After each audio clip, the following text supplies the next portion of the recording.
Hi friends, வணக்கம். நான் இன்றைக்கி கனவாக்கரை செய்ய போகிறேன். இப்போ சட்டி சூடாகிருக்கு. நான் ஒரு 3 மேசக்கரண்டி ஆயில் சேர்க்கிறேன். நீங்கள் எந்த ஆயில் இருந்தாலும் சேர்க்கலாம். நான் இப்போ தேங்காய் எண்ணெய் தான் சேர்த்துருக்கிறேன்.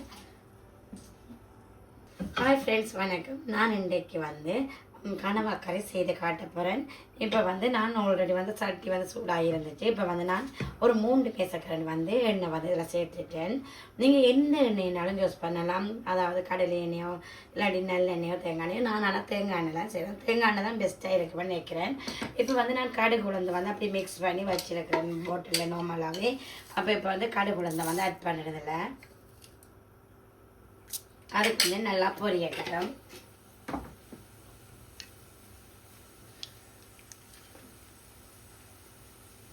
இப்போ நான் அதோட வெங்காயம் சேர்க்க போகிறேன்.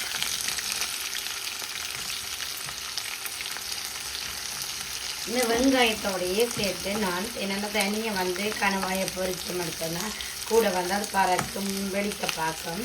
அப்புறம் அந்த வெங்காயத்தோடையே சேர்த்து நான் கனவாயையும் ஆட் பண்ண போகிறேன். இப்போ நான் கனவாய் எல்லாத்தையும் சேர்த்துறேன். பார்த்தீங்கன்னா எல்லா கனவாயம் நான் இதோட சேர்த்துட்டேன். இப்போ இதோட சேர்த்து நாங்கள் தண்ணி தன்மை இல்லாமல் போகும் வரைக்கும் வெங்காயமும் கனவாயம் சேர்ந்து பொரியட்டும். அப்போ இந்த டைமில் நான் கொஞ்சம் உப்பு சேர்க்குறேன். அப்போ இது நல்லா இப்போ நல்ல வடிவாக பொரிஞ்சு நல்ல வடிவாக வந்துச்சு. சொன்னால் தண்ணி தன்மை இல்லாத மாதிரி பொரிஞ்சு இப்போ பார்த்தீங்கன்னா இந்த பாருங்கள், தண்ணி எல்லாம் வடிவாக வற்றி நல்ல வடிவாக வெங்காயம் கனவாயெல்லாம் நல்ல வடிவாக பொரிஞ்சு வந்துட்டு பார்த்தீங்களா. இப்படி அப்புறம் தான் நாங்கள் எல்லா தாலி நீர்களும் நாங்கள் சேர்க்கணும். இப்போ நான் எடுத்து வச்சுக்கிறேன், உங்களை காட்டுறேன். இப்போ பார்த்தீங்கன்னா நான் வெந்தயம் ஒரு தேக்கரண்டி, நச்சீரகம் அரை தேக்கரண்டி, ஒரு 4-5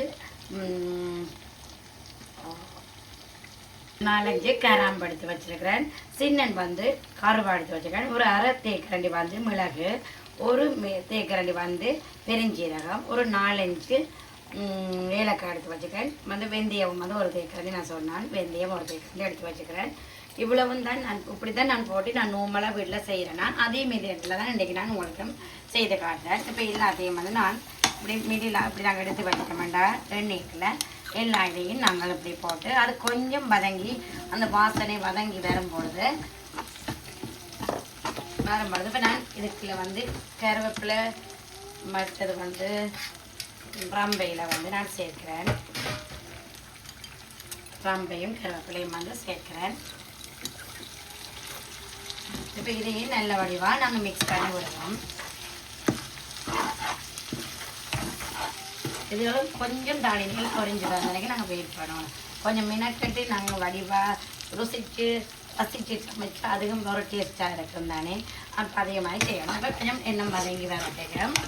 இப்போ இது கொஞ்சம் வதங்கி வந்த பிறகு இதுக்குள்ள நான் இஞ்சி உள்ளி பேஸ்ட் இஞ்சி உள்ளி இதுக்குள்ள நீங்கள் கட்டாயம் போடணும். போட்டால் தான் நல்லா அது புளி 2 சொல்லி வேணும். கனவாய் அது எல்லாத்துக்குமே மறுக்கக்கூட இப்போ நான் தாலி நெய்லையுமே எல்லா வகையும் எடுத்து நான் அது எல்லாத்துக்கும் நல்லா வருத்தங்களுக்குமே நோம்பலாம் நாங்கள் ஏலக்காய் கிராம்பு அதெல்லாம் நாங்கள் யூஸ் பண்ணது நல்லது கூடுதலாக. அதே மாதிரி இஞ்சி உள்ளி பேஸ்ட் பிரானோட சேர்த்துட்டேன். அப்போ அதையும் நல்ல வடிவாக வதங்க விட்டுட்டேன். இந்த இஞ்சி உள்ளிட பச்சை வாசனை அதுவும் இல்லாமல் போன பிறகு நான் இதுக்குள்ள தக்காளி சேர்க்க போகிறேன். இப்போ பார்த்தீங்கன்னா இஞ்சி உள்ளி பேஸ்ட் அது எல்லாத்துலேயும் பச்சை வாசனை இல்லாமல் போயிட்டு நான் இதில் 2 தக்காளி வெட்டி வச்சேன். நான் அதை இப்போ இதெல்லாம் சேர்க்குறேன். தக்காளி நாங்கள் கொஞ்சம் கூடுதலாக சேர்க்கல அந்த கிரேவியும் நல்ல வடிவாக வரும். கறியும் டேஸ்ட்டாக இருக்கும். இப்போ நான் போட்டது எல்லாமே உங்களுக்கு தெரியும். எல்லாருக்குமே சின்ன பிள்ளைலேருந்து வயசானாக்கள்லேருந்து எல்லாருக்குமே ஏற்ற மாதிரி இருக்குது. என்னென்னா நாங்கள் அதில் கிராம்பு கருவாய் ஏலக்காய் இஞ்சி உள்ளி அதுகள் எல்லாமே வயிற்று குழப்பம் குளிர்தன்மை இல்லாட்டி ஒத்துக்கொள்ளாமல் அப்படி ஏதாவது பிரச்சனை எல்லாத்துக்குமே இப்போ நாங்கள் சேர்க்குறது நல்லது. நாங்கள் நோம்பலாக ஏலக்காய் நச்சீரகம் மிளகுகள் எல்லாமே சேர்த்துக்கிறது குறைவு. என்ன பருப்பு அதுகளுக்கு தான் மெயினாக நாங்கள் போடுவோம். அப்போ நாங்கள் கூடுதலாக நாங்கள் இதில் சேர்க்கைக்கு உடம்புக்கு எல்லாமே நல்லது. அதுக்காக தான் நான் அப்படி செய்கிறேன். நான் நோம்பலாகவும் இப்படி தான் செய்கிறேன்னா அதுதான் உங்களுக்கு நான் இதில் செய்து காட்டணும் என்றதுக்கு தான் நான் செய்கிறேன். இப்போ இதுவும் நல்ல வடிவாக தக்காளியில் நல்ல வடிவாக வதங்கி வந்தாக்கிறது பார்ப்போம். இப்போ பார்த்தீங்கன்னா நல்ல வடிவாக தக்காளியெல்லாம் நல்ல வடிவாக வதங்கி வந்துட்டு அப்போ நான் இப்படி இதில் இப்படி எடுத்து விட்டுட்டு சட்டியில் நடுப்பகுதியில் வந்து நான் இப்போ வந்து தூள் சேர்க்க போகிறேன். நான் ஒரு 1.5 கரண்டி தான் நான் போட போகிறேன். என்ன கணவாய்க்கு வந்து நான் கூடுதலாக சேர்த்து அது ஒரு மாதிரி இருக்கும். அப்போ இப்படி 1.5 கரண்டி நான் சேர்க்கிறேன். இப்போ பார்த்தீங்கன்னா இந்த பாருங்க நல்ல வடிவாக தூளையும் நாங்கள் இதில் மெல்லிய நெருப்பில் அந்த ஒயிலிலேயே அப்படி நல்ல வடிவாக வறுத்தெடுத்தோம்னு சொன்னால் அது வந்து நல்ல வடிவாக இருக்கும். கூட ஏதாவது மெல்லிய நெருப்பில் விடுவாங்க. கூட நெருப்பில் விட்டோம்னா டக்குன்னு வந்து எரிஞ்சிடும், தூளும் எரிஞ்ச மாதிரி மணக்கும்.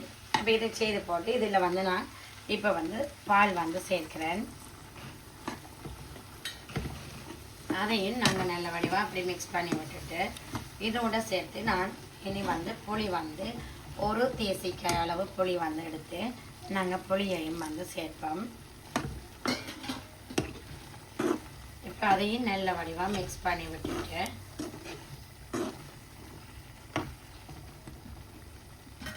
இப்போ பார்த்தீங்கன்னா இதோட சேர்த்து நான் தண்ணி பாலும் வந்து சேர்க்கிறேன். தண்ணி பாலெல்லாம் சேர்த்தாச்சு. இப்படியே மெல்லிய நெருப்பில் ஒரு 15 நிமிஷம் வந்து நாங்கள் மூடி போட்டு மூடி விட்டோம்னு சொன்னோம். ஓகே, அந்த தூள் மனம் இல்லாமல் போய் பச்சை வாசனை இப்போபடியே நல்ல வடிவாக கொதித்து நல்ல வடிவாக விரட்டுக்கும். அதுக்கு பிறகு பார்த்தீங்கன்னா 15 நிமிஷம் ஆகிட்டுது. நான் இப்போ இனி மூடியை வந்து திறந்துட்டு மெல்லவா அப்படி திலாவி விட்டோம்னு சொன்னோம். ஓகே, இந்த பாருங்க இப்போ இனி இது வந்து நல்ல வடிவாக எண்ணெய் உறந்து எண்ணெய் வந்து தானாக பிரிஞ்சு எண்ணெய் அப்படி வடிவாக பக்தி நல்ல வடிவாக வரணும். இப்போ நாங்கள் உப்பு புளியை செக் பண்ணி பார்ப்போம். பார்த்தீங்கன்னா இப்போ தெரியும். இந்த பாருங்க இப்போ இந்த டைம் உப்பு புளியை பார்ப்போம். பர்ஃபெக்ட். உப்பு புளி எல்லாமே ஓகே இருக்குது. இனி நல்ல வடிவாக பக்தி அப்படி வந்தால் பிறகு நாங்கள் பார்ப்போம். ஓகே, பார்த்தீங்கன்னா இந்த பாருங்க நல்ல வடிவாக எண்ணெய் பிரிஞ்சு நல்ல வடிவான பிரட்டில் நல்ல வடிவான கிரேவியாக வந்திருக்குது. பார்த்தீங்கன்னா தெரியும். நான் நார்மலாகவே இப்படி தான் செய்கிறேன். நான் எனக்கு நண்டு குழம்பு, இறால் குழம்பு, மற்றது கணவாய் மூண்டுமே இதே மெத்தட்லாம் செய்கிறேன். நான் அதான் உங்களுக்கு முன்னாடி நான் செய்திருக்கிறேன். இதே மாதிரி நீங்களும் செய்து பாருங்க. இப்போ பார்த்தீங்கன்னா இதுதான் இன்றைக்கு எங்களோட லஞ்ச் வந்து கனவா பிரட்டல் வந்து வச்சிருக்கிறேன், பருப்பு வந்து வச்சிருக்கிறேன், அதே மாதிரி பீட்ரூட் வர இது வந்து உருளைக்கிழங்கும் கத்தரிக்காயும் போட்டு ஒரு சும்மா ஒரு நெவல் மாதிரி ஒன்று செய்திருக்கிறேன். மற்றது ஒயிட் ரைஸ். இது அதே மாதிரி ஃப்ரெண்ட்ஸ் வந்து நிறைய பேர் இந்த வீடியோ பார்க்குறீங்க. எனக்கு ரொம்ப உண்மையாகவே ரொம்ப ரொம்ப ஹாப்பியாக இருக்குது. பார்த்துட்டு இருக்கிற எல்லாருக்குமே தேங்க்யூ ஸோ மச். ப்ளீஸ் நீங்கள் பார்த்துட்டு இருக்கிற எல்லாருமே எனக்கு ப்ளீஸ் சப்ஸ்கிரைப் பண்ணி விடுங்க. அது வந்து எனக்கு ஒரு மோட்டிவேஷனாகவும் இருக்கும். நான் அடுத்தடுத்த வீடியோ செய்கிறதுக்கு எனக்கு இப்படி நல்ல ஹாப்பியாகவும் இருக்கும். மற்றது வந்து எல்லாருக்குமே தேங்க்யூ ஸோ மச். திருப்பியும் நான் சொல்கிறேன், வீடியோ பார்த்துட்டு இருக்கிற எல்லாருக்குமே தேங்க்யூ ஸோ மச். உங்களோட விட்டுப்பள்ளி நினைச்சு எனக்கு சப்ஸ்கிரைப் பண்ணிவிட்டு போயிட்டுருங்க. உங்களுக்கு என்ன வீடியோ வேணுமென்றதையும் எனக்கு கமெண்ட்ஸில் சொல்லுங்க. தேங்க்யூ ஃப்ரெண்ட்ஸ் எல்லாருக்குமே. அடுத்த வீடியோட சந்திப்போம். தேங்க்யூ, பாய்.